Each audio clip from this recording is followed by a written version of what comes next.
Após a morte de Josué, líder das conquistas de Canaã, Israel entrou em uma nova era. Não havia rei, não havia governo central, havia apenas as 12 tribos, espalhadas, frágeis e divididas.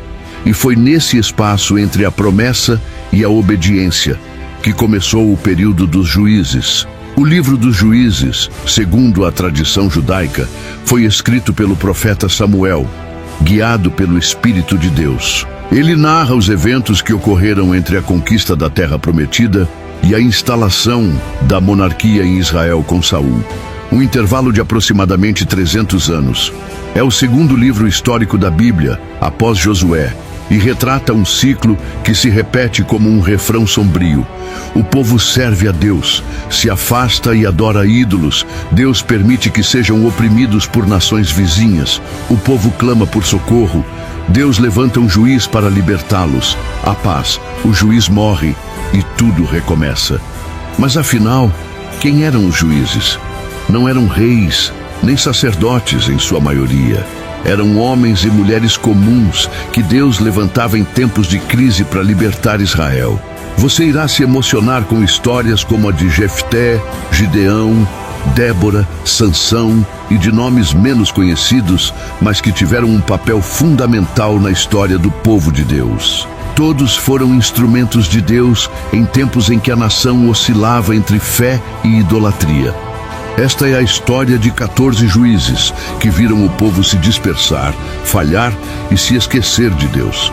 A pergunta que inicia nosso vídeo hoje é: será que estamos vivendo isto novamente nos dias atuais?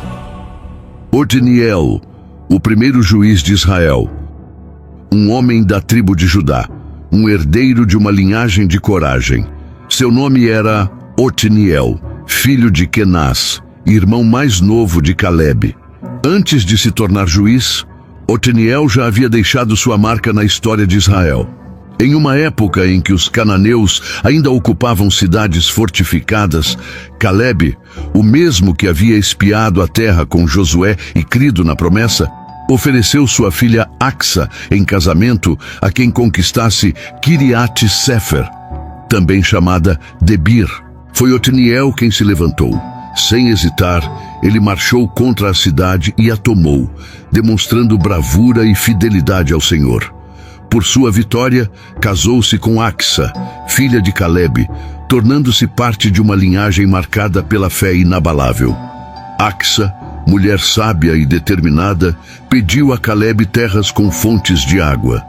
Ele lhe deu as fontes superiores e inferiores, sinal de bênção, provisão e herança. Mas o tempo passou, e a fidelidade de Israel ao Senhor se perdeu como areia ao vento.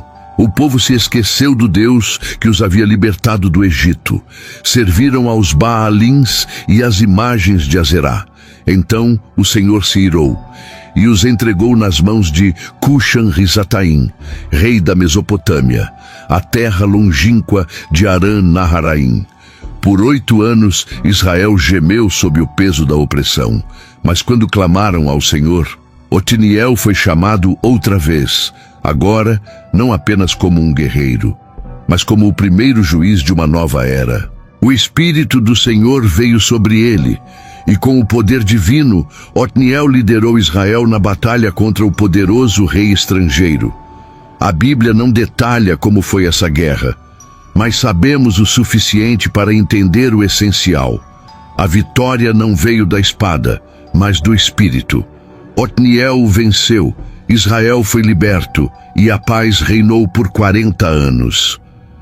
40 anos de alívio, 40 anos de tranquilidade em meio aos campos e vales de Canaã. Mas com o tempo, a memória do povo se apagou novamente. E com a morte de Otniel, o ciclo do pecado recomeçou. Otniel foi o primeiro juiz, mas sua história nos lembra que o chamado de Deus começa muito antes da batalha final.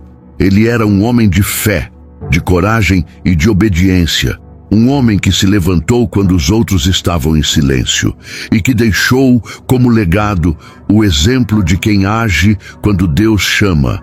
Ainda que os registros sejam breves, sua obediência ecoa por toda a Escritura. Eude, o canhoto que libertou Israel. O tempo da paz passou como a brisa do verão. O povo, novamente entregue à idolatria, se afastou do Senhor. O ciclo recomeçou. Pecado, opressão. E agora o instrumento de juízo era o rei Eglon, de Moabe. Os filhos de Amon e os amalequitas se uniram a ele e juntos tomaram a cidade das palmeiras, Jericó. Por 18 anos, Israel foi humilhado. Pesados tributos, medo constante, domínio estrangeiro. Mas então, o povo clamou ao Senhor, e o Senhor ouviu. Dessa vez, o libertador seria improvável. Um homem da tribo de Benjamim, tribo que, ironicamente, significa filho da mão direita. Mas este homem era canhoto. Seu nome, Eude, filho de Gera. E foi a sua condição incomum que se tornaria a chave da vitória.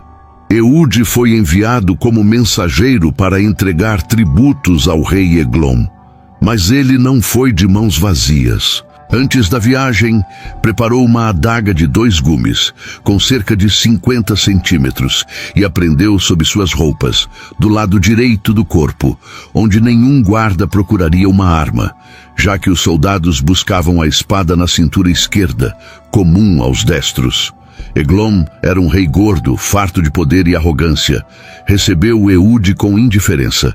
Os tributos foram entregues, a missão parecia concluída, mas Eude não voltaria para casa sem cumprir o verdadeiro propósito de sua jornada.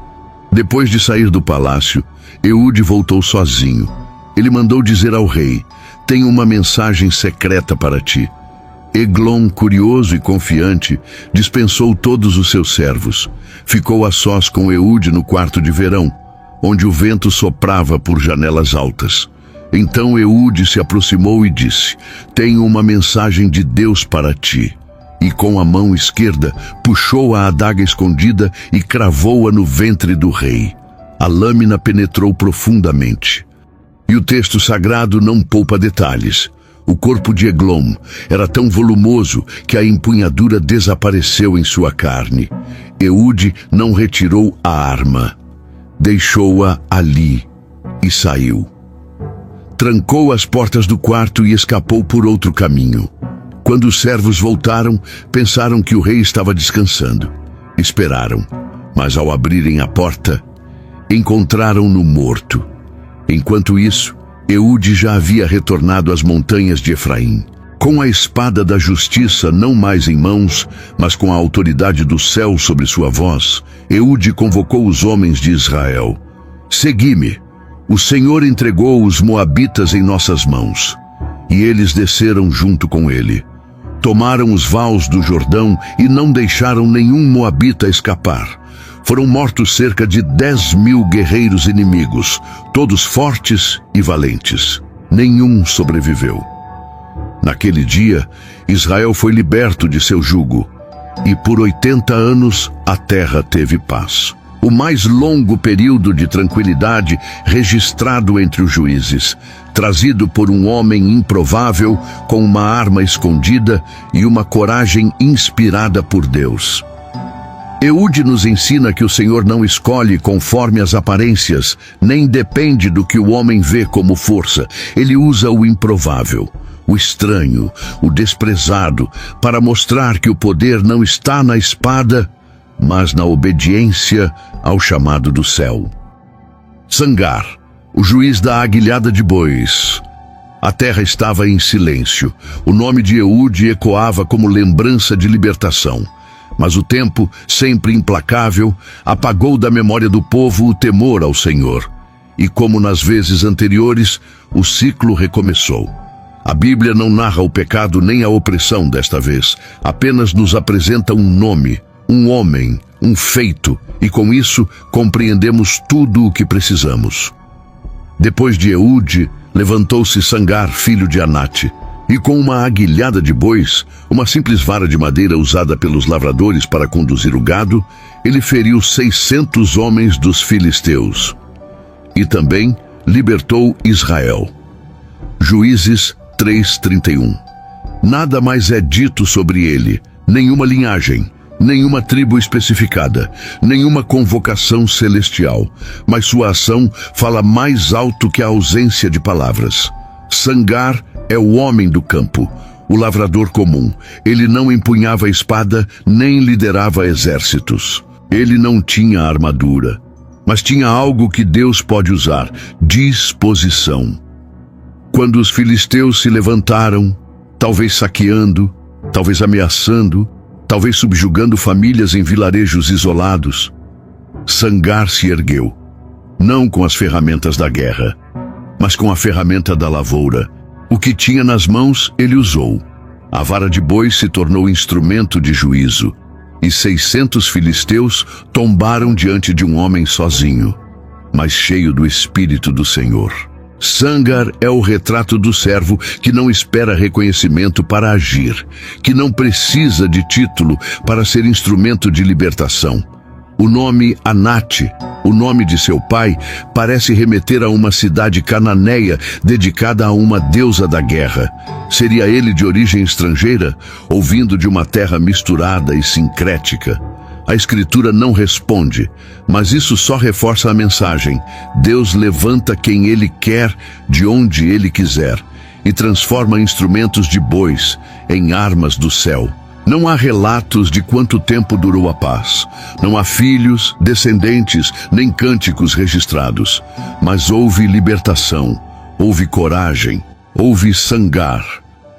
Débora, a profetisa e mãe de Israel. O juiz anterior havia morrido, o povo se entregava aos ídolos, e então Deus permitiu que fossem dominados novamente. Desta vez, o opressor era Jabim, rei de Canaã, que reinava em Hazor. Seu comandante, Sísera, era cruel. Seus carros de guerra, 900 carros de ferro, espalhavam o terror pelos campos e vilas. Por 20 anos, os filhos de Israel foram duramente oprimidos. Mas então, no meio do deserto espiritual, uma mulher se ergueu como voz profética. Seu nome era Débora, esposa de Lapidote. Ela se sentava sob a palmeira entre Ramá e Betel, nos montes de Efraim. Ali, o povo ia até ela para ouvir juízo, conselhos e respostas. Mas Débora não era apenas juíza, era profetisa.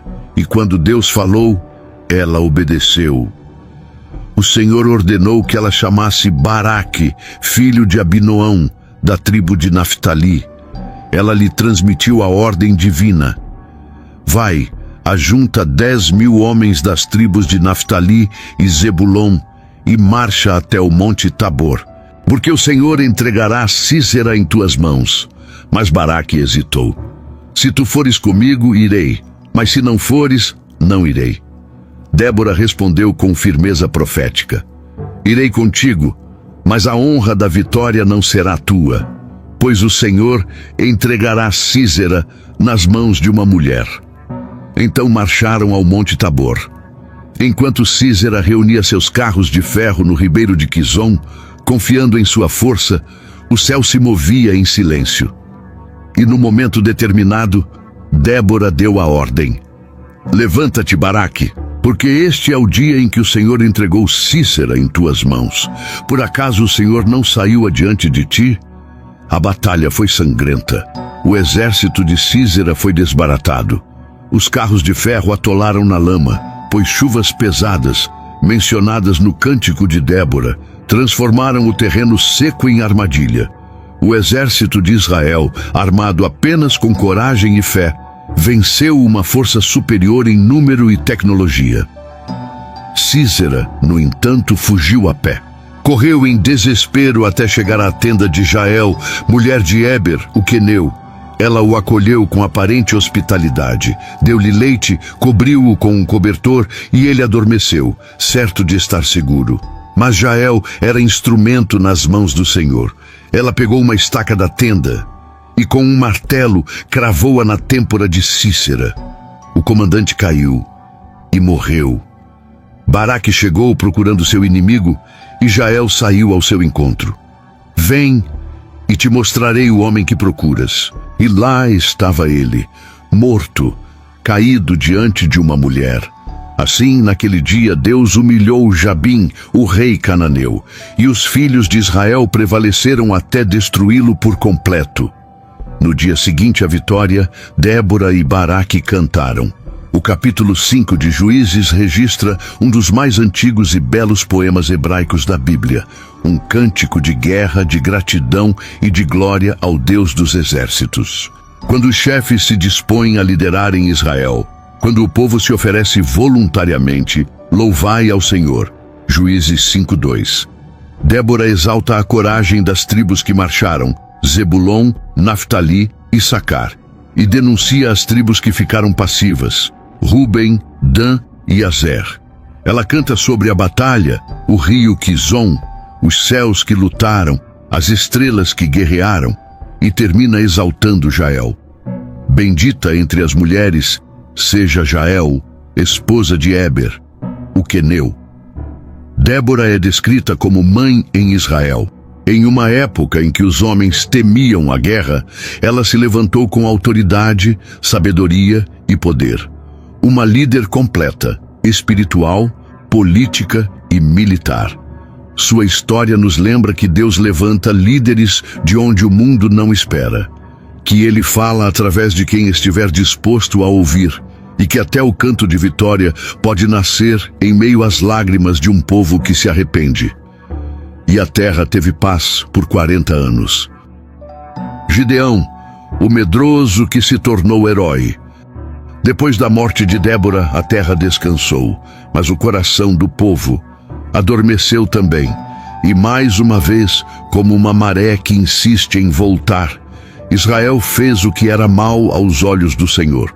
Deus então os entregou nas mãos dos midianitas, povos do deserto, nômades, cruéis e implacáveis. Durante 7 anos, Israel foi saqueado. Toda vez que semeavam, os midianitas, amalequitas e povos do Oriente vinham em multidões como gafanhotos, numerosos, destruidores, devastadores. Tomavam tudo: alimento, gado, sustento, dignidade. Os israelitas passaram a viver escondidos em cavernas, grutas e fortalezas improvisadas. A terra se empobreceu. A fé se apagava. O medo era o alimento diário. Foi nesse cenário sombrio que Deus resolveu agir. Mas, como de costume, Ele não escolheu os fortes. Ele escolheu Gideão, filho de Joás, da tribo de Manassés, e o encontrou malhando trigo no lagar, escondido dos inimigos. Um lagar era lugar de uvas, não de trigo, mas a necessidade levou Gideão a adaptar sua sobrevivência. E ali, no anonimato e no medo, o anjo do Senhor apareceu. O Senhor é contigo, homem valente. Gideão, surpreso, não viu em si nenhuma valentia. Se o Senhor é conosco, por que tudo isso nos aconteceu? Onde estão as maravilhas que nos contaram? O anjo, porém, não respondeu com explicações, mas com um chamado. Vai nesta tua força e livra Israel das mãos dos midianitas. Porventura não te enviei eu? Juízes 6:14. Gideão relutou. Sou o menor da minha casa, e minha família é a menor da tribo. Mas Deus não recua diante das objeções humanas. O Senhor prometeu: eu serei contigo. Como sinal, Gideão preparou uma oferta: carne e pão sem fermento. O anjo tocou a rocha com seu cajado, e fogo subiu, consumindo tudo. Gideão caiu em temor. Viu o anjo do Senhor face a face, mas o Senhor respondeu: paz seja contigo, não temas. E Gideão construiu ali um altar. O Senhor é paz, Javé Shalom. Antes da guerra externa, era preciso destruir os ídolos internos. Na calada da noite, Gideão obedeceu ao Senhor. Destrói o altar de Baal do teu pai. Corta o poste ídolo de Azerá ao lado dele. Gideão temeu, mas obedeceu. À noite, com 10 homens, ele derrubou o altar, cortou o poste e ergueu um altar ao Senhor. Pela manhã, a cidade se enfureceu. Quem fez isso? Quando souberam, exigiram sua morte, mas Joás, seu pai, respondeu: se Baal é Deus, que ele mesmo contenda por si. E por isso Gideão passou a ser chamado de Jerubaal, que Baal contenda com ele. Os midianitas e amalequitas se ajuntaram no vale. Gideão foi tomado pelo Espírito do Senhor e convocou as tribos. Mas o medo ainda habitava seu coração. Então ele pediu um sinal com o velo de lã. Se és tu quem vai me usar, faz com que o velo fique molhado de orvalho e o chão ao redor seco. E assim foi. No dia seguinte, pediu o contrário: o velo seco e o chão molhado. Deus atendeu de novo. Gideão estava pronto. 32.000 homens atenderam ao chamado. Mas Deus disse: é gente demais. Se vencerem assim, dirão que foi pela força deles. Então Gideão anunciou: quem estiver com medo, volte para casa. 22.000 foram embora, 10.000 restaram. Mas Deus disse: ainda é demais. E mandou Gideão levá-los ao ribeiro para beber água. Aqueles que lamberam a água com a mão, como guerreiros atentos, foram escolhidos. Apenas 300 homens. À noite o Senhor disse: se ainda tens medo, desce ao arraial inimigo e ouve o que dizem. Gideão desceu com seu servo e ouviu um homem contando um sonho. Viu um pão de cevada rolando contra a tenda dos midianitas. Ela virou e caiu. Outro respondeu: este é Gideão. Deus entregou os midianitas nas mãos dele. Gideão se prostrou em adoração. Voltou e dividiu seus homens em 3 grupos, cada um com uma trombeta, um cântaro e uma tocha escondida dentro. À noite, ao sinal, eles gritaram: pelo Senhor e por Gideão! Quebraram os cântaros, revelando as tochas. Tocaram as trombetas. O terror se espalhou. Os inimigos se confundiram e mataram uns aos outros. E o exército de Israel venceu, sem espada na mão. Gideão perseguiu os reis midianitas Zeba e Zalmuna, os capturou e os matou. O povo quis torná-lo rei, mas ele recusou. O Senhor é quem reinará sobre vós. Contudo, aceitou presentes de ouro e fez um éfode, uma peça sacerdotal, que colocou em Ofra. E ali, Israel tropeçou novamente. O povo fez daquele objeto um ídolo. Mesmo após tamanha vitória, o ciclo começou a se repetir. Gideão teve muitos filhos, viveu em honra, mas quando morreu, Israel voltou a adorar Baal. Esqueceram-se do Senhor e também esqueceram do homem que os libertou. Gideão foi o medroso que se tornou herói, o pequeno que derrotou o poderoso. Ele nos lembra que a fé começa com obediência, que Deus não procura guerreiros perfeitos, mas corações dispostos, e que a verdadeira vitória vem quando o Senhor luta por nós. Tola, o juiz silencioso. Depois de Gideão veio o caos. Um de seus filhos, Abimeleque, tentaria se tornar rei. Matou 70 irmãos, reinou sobre Siquém, mas não foi Deus quem o escolheu. Foi o orgulho, e o sangue que derramou foi o mesmo que o tragou. Após sua queda, a terra estava mergulhada em desordem. Mas então, se ergueu um homem, sem guerras registradas, sem batalhas épicas, apenas fidelidade silenciosa. Seu nome, Tola, filho de Puá, neto de Dodo, da tribo de Issacar. Ele habitava em Samir, na região montanhosa de Efraim. Tola julgou Israel por 23 anos. Não há relatos de grandes milagres, nenhum cântico, nenhuma guerra, mas também nenhuma idolatria. Sua missão foi restaurar a ordem, estabilizar a nação, ser voz de justiça após o tumulto provocado por Abimeleque. Tola nos ensina que nem todos os chamados são feitos sob holofotes.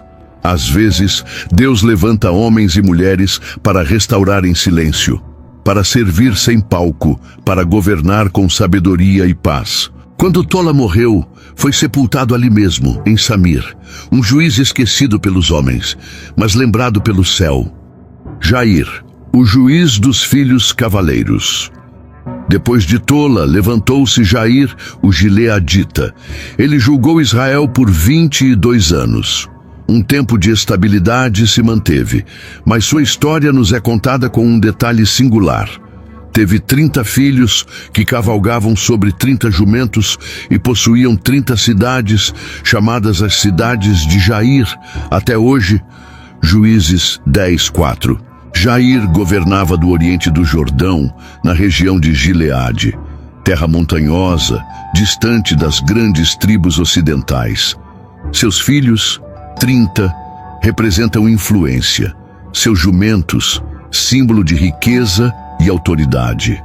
Suas cidades, marca de organização política e estabilidade territorial. Durante seu governo, não se ouve o choro da opressão, nem o rugido da guerra, apenas o som dos cascos em paz, cruzando trilhas de terra e colinas férteis. A Bíblia não nos diz se Jair foi um homem de oração, nem se Deus falou com ele, mas nos diz que ele governou, estabilizou e deixou um legado administrativo que perdurou.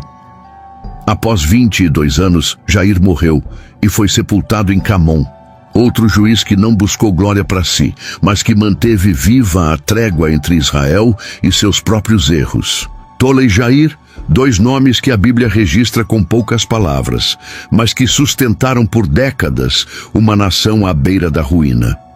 Às vezes, o maior milagre é impedir que o caos recomece. Jefté, o voto e a espada. O povo esqueceu. Mais uma vez, os filhos de Israel fizeram o que era mal aos olhos do Senhor. Serviram aos Baalins, a Astarote, aos deuses da Síria, de Sidom, de Moabe, dos Amonitas e até dos filisteus. Abandonaram o Senhor completamente, e o Senhor se irou, e os entregou nas mãos dos filisteus e dos amonitas.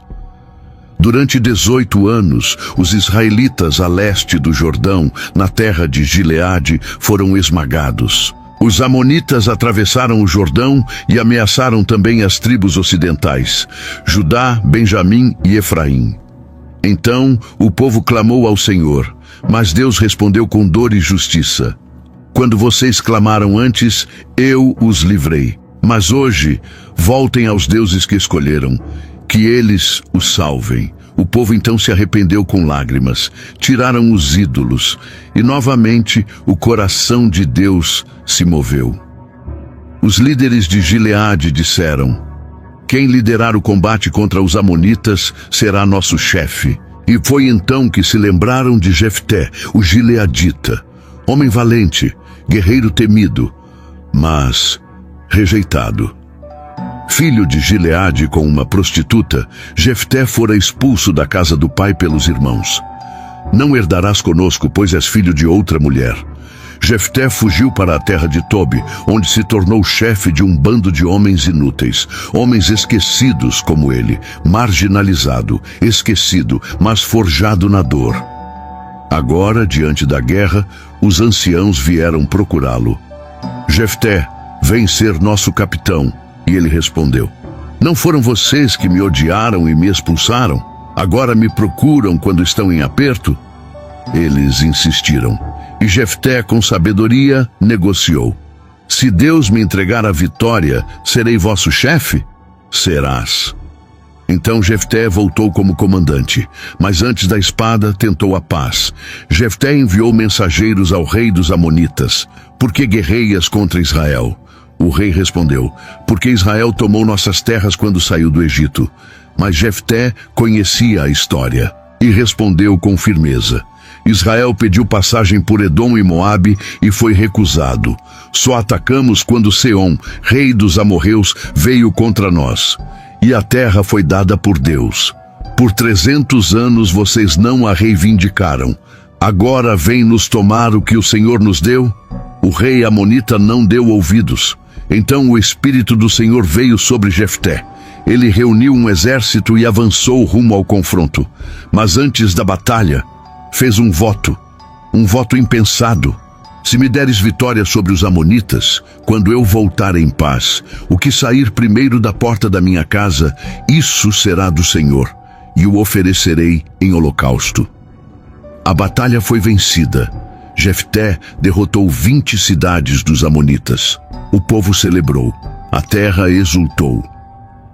Mas ao voltar para casa em Mispa, quem saiu ao seu encontro com tamborins e danças foi sua filha única. A Bíblia é clara. Ele só tinha ela, e ao vê-la, rasgou as vestes. Ah, minha filha, tu me prostraste por completo. Ela não recuou. Pai, se fizeste voto ao Senhor, cumpre, mas concede-me 2 meses para chorar minha virgindade nas montanhas. E assim foi. Após o prazo, Jefté cumpriu seu voto.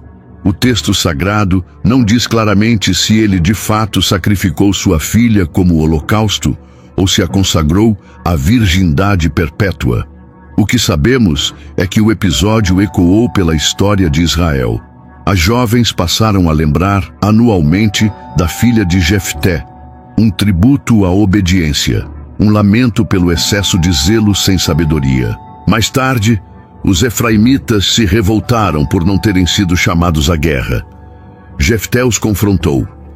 A batalha interna foi cruel. Israel guerreou contra si mesmo. E para identificar os fugitivos, usaram uma senha. Diga Shibolete. E os efraimitas, por seu sotaque, diziam Sibolete, e eram mortos. Jefté julgou Israel por 6 anos. Depois morreu e foi sepultado em Gileade. Jefté é o retrato do rejeitado que Deus escolheu, do homem moldado na dor que se torna libertador. Mas também nos alerta: o zelo sem sabedoria pode ferir mais que a espada. A fé verdadeira ouve antes de prometer e obedece sem precipitação. Ibzan, o juiz dos casamentos reais. Após a morte de Jefté e as feridas da guerra civil, Israel precisava respirar. O eco do voto trágico e da espada fratricida ainda pairava sobre Gileade. Mas Deus, em sua fidelidade, concedeu um tempo de reorganização. E então surgiu um novo juiz, Ibzan, de Belém. Não se sabe se era a Belém de Judá ou a de Zebulon, mas seu nome ficou registrado. Ibzan julgou Israel por 7 anos, e sua influência era notável. A Bíblia nos diz que teve 30 filhos e 30 filhas. Ele casou suas filhas para fora de sua casa e trouxe 30 mulheres de fora para seus filhos, um gesto que revela alianças políticas, estratégias familiares e estabilidade social. Seus casamentos foram pontes, suas filhas saíram, seus filhos se aliaram a outras famílias. Em um tempo de reconstrução, Ibzan uniu tribos, famílias e clãs. Talvez não tenha empunhado espada, mas empunhou sabedoria. Após 7 anos, Ibzan morreu e foi sepultado em Belém. Seu nome se apagou entre os homens, mas permaneceu diante de Deus como alguém que preservou a paz com inteligência e estrutura. Elon, o juiz silencioso de Zebulon. Depois de Ibzan, levantou-se Elon, da tribo de Zebulon, julgou Israel por 10 anos. Não há relatos de guerra, de idolatria ou de tribulação nesse período. O nome Elon significa carvalho, símbolo de firmeza, estabilidade e raiz profunda. E talvez seja isso que ele representou: uma árvore silenciosa, mas que sustentou sombra e abrigo em tempos de transição. Elon morreu e foi sepultado em Aijalon, na terra de Zebulon. Como o carvalho viveu firme, como o carvalho caiu silencioso e como o carvalho deixou semente. Abdom, o juiz da prosperidade silenciosa. Após Elon, levantou-se Abdom, filho de Hilel de Piratom. Ele julgou Israel por 8 anos, teve 40 filhos e 30 netos, que cavalgavam sobre 70 jumentos. Assim como Jair antes dele, Abdom representa o auge da organização, da riqueza e da influência familiar. Seus filhos e netos, montados em jumentos, símbolo de autoridade e mobilidade, percorriam as cidades como príncipes. 70 montarias, 70 nomes, 70 caminhos de paz. Abdom foi sepultado em Piratom, na terra de Efraim, na região montanhosa dos Amalequitas, um homem de estabilidade que usou o tempo de liderança para construir um legado. Ibsã, Elon e Abdom, 3 juízes silenciosos. Suas espadas não são registradas, mas seus frutos permaneceram. Eles nos lembram que nem todo herói faz barulho. Às vezes, o maior milagre é manter a paz em tempos de caos. Sansão, a força e a queda. Naqueles dias, Israel voltou a fazer o que era mal aos olhos do Senhor. E por 40 anos, o Senhor os entregou nas mãos dos filisteus. 40 anos. Tempo de silêncio, opressão e vergonha. Mas Deus nunca se esquece. E mesmo quando Israel já não clamava como antes, o céu decidiu intervir, não com um exército, mas com uma promessa. Na tribo de Dan havia um homem chamado Manoá de Zorá. Sua esposa era estéril. Mas um dia o anjo do Senhor apareceu a ela. Eis que és estéril, mas conceberás e darás à luz um filho. Ele será nazireu, consagrado a Deus desde o ventre. Não beba vinho, não coma nada impuro, nem passe navalha sobre a cabeça do menino, porque ele começará a libertar Israel das mãos dos filisteus. O casal creu, e no tempo certo nasceu o menino. Deram-lhe o nome de Sansão, e o Espírito do Senhor começou a agir nele ainda jovem, entre Zorá e Estaol. Já adulto, Sansão desceu a Tina e viu ali uma mulher filisteia. Voltou para casa e disse: vi uma mulher entre os filisteus, tomai-a por esposa. Seus pais resistiram. Não há mulher entre teu povo? Mas Sansão insistiu: é ela quem me agrada. O texto diz: isto vinha do Senhor, pois ele buscava ocasião contra os filisteus. No caminho para Tímina, um leão o atacou. O Espírito do Senhor se apoderou dele, e Sansão rasgou o leão com as próprias mãos, como quem rasga um cabrito. Dias depois, voltou e encontrou o corpo do leão. Dentro da carcaça, um enxame de abelhas e mel. Ele tomou o mel e comeu. No casamento, Sansão propôs um enigma aos 30 convidados filisteus. Do comedor saiu comida, e do forte saiu doçura. Em 3 dias eles não decifraram, e ameaçaram sua esposa. Descubra o segredo, ou mataremos você e sua família. Ela chorou, insistiu, e Sansão cedeu. Quando revelaram o enigma, ele respondeu com ira: se não tivesseis arado com minha novilha, não teríeis descoberto. Ele saiu, matou 30 filisteus e entregou suas roupas como pagamento. Quando voltou para buscar sua esposa, ela havia sido dada a outro homem. Sansão se vingou, pegou 300 raposas, amarrou-as aos pares, colocou tochas entre suas caudas e soltou-as nos campos dos filisteus. Os campos, vinhas e olivais foram queimados. Os filisteus reagiram matando a esposa e o sogro de Sansão. Ele, por sua vez, os atacou com fúria. Os filisteus subiram contra Judá. 3.000 homens de Judá foram até Sansão. Viemos prender-te. Jurem que vocês não me matarão. Juramos. Amarraram-no com cordas novas e o entregaram. Mas o Espírito do Senhor se apoderou dele. As cordas se desfizeram como fios de linho queimados. Ele achou uma queixada de jumento, e com ela matou 1.000 homens. Depois disso clamou: morrei eu agora de sede, Senhor. E Deus abriu uma fonte na rocha. Ele bebeu e reviveu. Depois, Sansão se apaixonou por outra mulher, Dalila, no vale de Soreque. Os príncipes dos filisteus a subornaram. Descobre o segredo da força dele. 3 vezes Sansão mentiu. Mas ela o pressionava dia após dia, até que sua alma se angustiou até a morte. Então ele contou tudo. Jamais passou navalha sobre minha cabeça. Sou nazireu de Deus. Dalila fez com que dormisse em seu colo. Chamou um homem e rapou-lhe a cabeça. E disse: Sansão, os filisteus vêm. Ele se levantou, mas o Senhor já havia se retirado dele. Eles o prenderam. Vazaram-lhe os olhos e o levaram a Gaza. Prenderam-no com correntes de bronze, e ele girava a mó, como um animal. Mas o cabelo de Sansão começou a crescer, E um dia, os filisteus celebravam a vitória de seu deus Dagon. Trouxeram Sansão para zombar dele.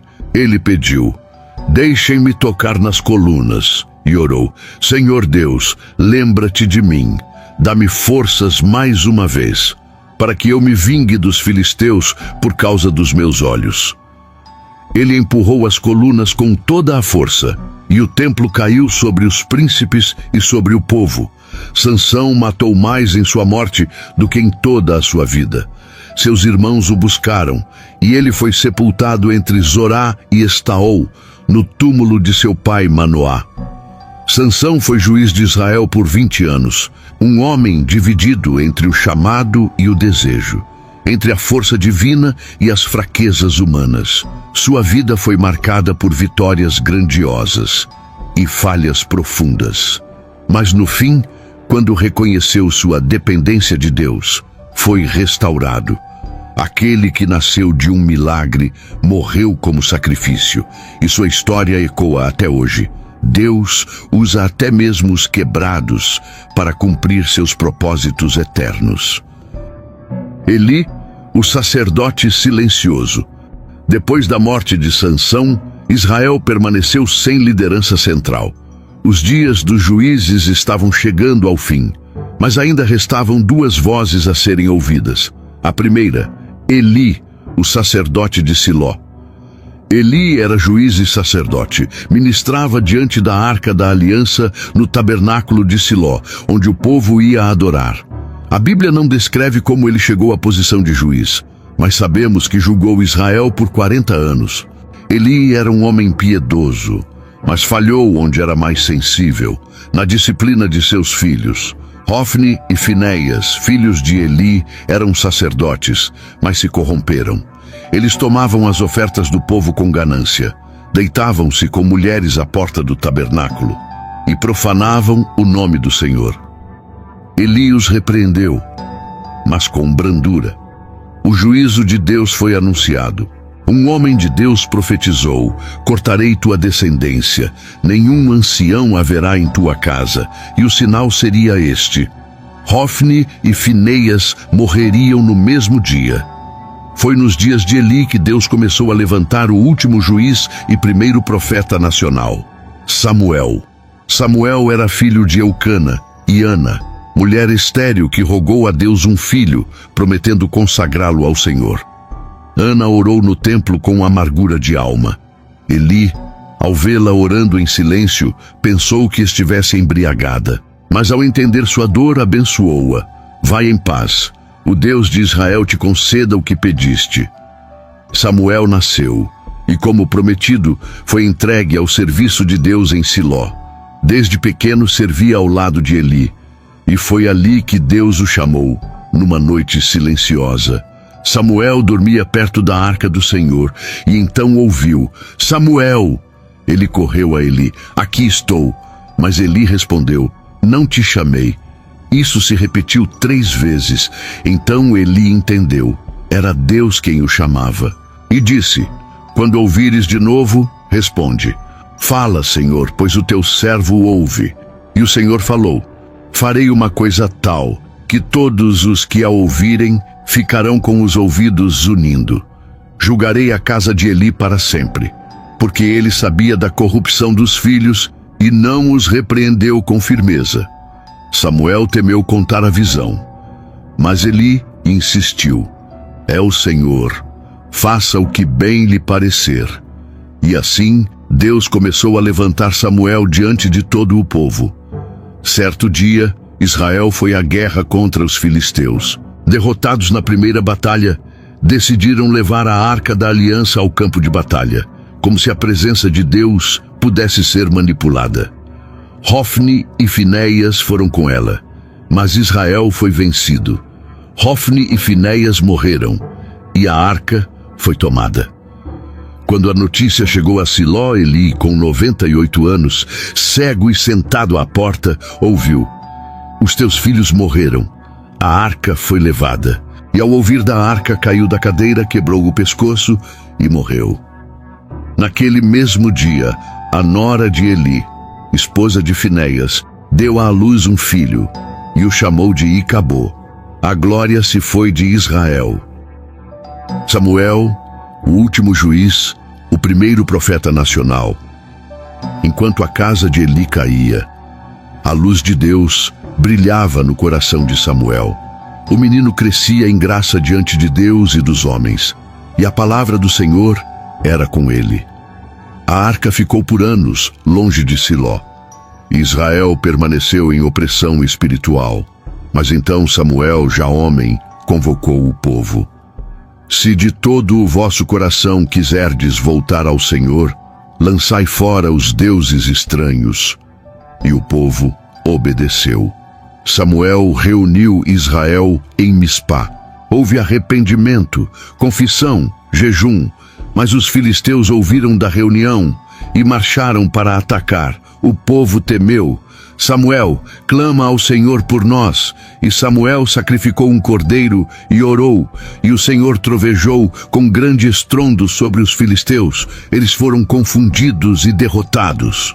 Samuel ergueu uma pedra. Ebenezer, até aqui nos ajudou o Senhor. Samuel julgou Israel por toda a sua vida. Percorria Betel, Gilgal e Mispá, estabelecendo justiça. E sempre voltava a Ramá, onde estava sua casa e seu altar. Quando envelheceu, colocou seus filhos como juízes, mas eles não seguiram seus caminhos. Então o povo pediu: dá-nos um rei, como tem as outras nações. Samuel resistiu, mas Deus disse: eles não rejeitaram a ti, mas a mim, para que eu não reine sobre eles. Assim, com o fim de Samuel, termina o tempo dos juízes e começa a era dos reis. Mas a história de cada juiz, de Otniel a Samuel, nos lembra de algo eterno. Deus levanta libertadores, mas espera corações obedientes. Ele age na guerra, na paz, no silêncio, na dor e até nas quedas. E mesmo quando o povo se afasta, o Senhor continua fiel. Ele ainda ouve o clamor dos que o buscam. Ainda hoje, ele levanta juízes, homens e mulheres comuns, com corações voltados para o céu. E assim terminou o tempo dos juízes, um período de altos e baixos, de glória e vergonha, de fé ardente e idolatria fria. Foram homens e mulheres que se levantaram em tempos sombrios, não porque eram perfeitos, mas porque estavam dispostos a ouvir a voz de Deus e se mover quando ninguém mais se movia. De Otniel a Samuel, vimos guerreiros improváveis, mulheres corajosas, homens rejeitados, líderes silenciosos e até heróis trágicos, cada um com sua marca, cada um com seu chamado. Alguns lutaram com espadas, outros com orações, alguns venceram multidões, outros apenas sustentaram a paz. Mas em todos, uma verdade permaneceu: Deus não abandona seu povo. Mesmo quando Israel caiu, ele os levantou. Mesmo quando se afastaram, ele esperou. Mesmo quando clamaram tarde, ele respondeu. A história dos juízes não é apenas sobre passado, ela é um espelho do presente. Quantas vezes nos afastamos, quantas vezes andamos em círculos, o ciclo ainda é o mesmo: desobediência, quebra, arrependimento e restauração. Mas um dia esse ciclo seria rompido, não por um juiz, nem por um rei humano, mas por um Salvador perfeito. Ele não julgaria por aparência, nem libertaria com espada, mas com amor, com cruz, com sangue. Jesus, o justo juiz, aquele que veio para pôr fim ao caos e trazer um reino que jamais será abalado. Hoje, ainda vivemos dias difíceis. Ainda há escuridão, ainda há opressão, mas o céu ainda ouve, e Deus ainda chama. Ele ainda levanta vozes, ainda levanta juízes, profetas e intercessores, pessoas comuns com corações quebrantados. Se o povo clamar, o Senhor responderá, pois a história pode se repetir, mas o amor de Deus nunca falha. Se você gostou do vídeo, se inscreva no nosso canal. Que Deus abençoe a todos nós. Amém.